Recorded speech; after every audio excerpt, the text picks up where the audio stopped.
Hey, how's it going, guys? I'm Nick Heisterkamp, and this is my video response on the play Bacchae. And so we were required to review the play Bacchae, and it's a very popular Greek mythology. And ever since I was a kid, I've always really liked Greek mythology stories. I've always been a fan of like Zeus and Athena and Poseidon, and well, the big three: Zeus, Poseidon, and Hades. And I really related to it, and I really love this story. And I think it's just a classic revenge story, like for Dionysus when he's avenging his mother Semele, especially when his mother didn't really deserve what happened to her, because Hera got so jealous and just made Zeus murder her. Even though Zeus, after that, he's the one who saved Dionysus and really created the story. So there's a lot of values and priorities throughout this story, and I think so. One example is what can happen when irrational and rational people are not allowed to coexist in a society.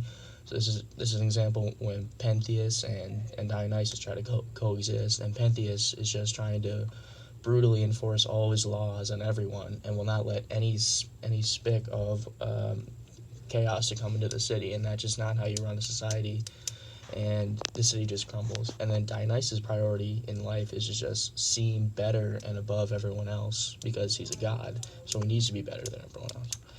And also, I didn't really know that much about Cadmus, and then I did some research, and it was actually he has a very interesting life. He actually was the first king of Thebes, and he's the founder of Thebes. And actually, throughout his life, he did many interesting things, like he killed Ares' son, who was a god of war, and then served him for 8 years, and then Ares forgave him, and then Cadmus went on to marry his daughter, which is very interesting.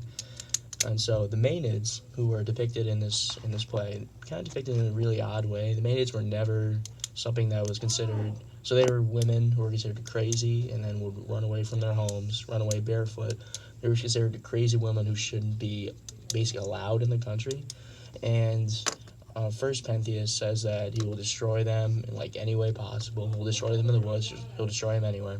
And then as the story goes on, he begins to severely underestimate them, and even says something along the lines of, he will not even touch the forest to hurt them. It will be so easy to destroy them. And that ends up being his undoing.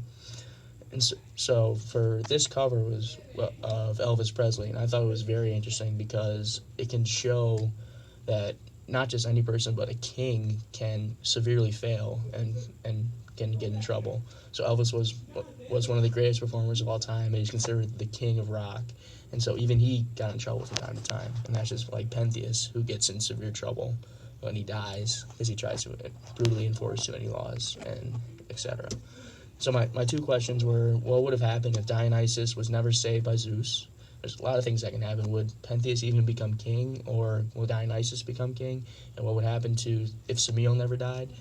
And my second question is, why weren't more Greek gods and goddesses in the story? It's just me personally, because I really love Greek mythology, and I thought it just would have been interesting if a lot more Greek goddesses were in the story, because then a lot of us could have related better. But all in all, I still think it was a great play, and I think it was very well written, and I'm really glad we got to read it.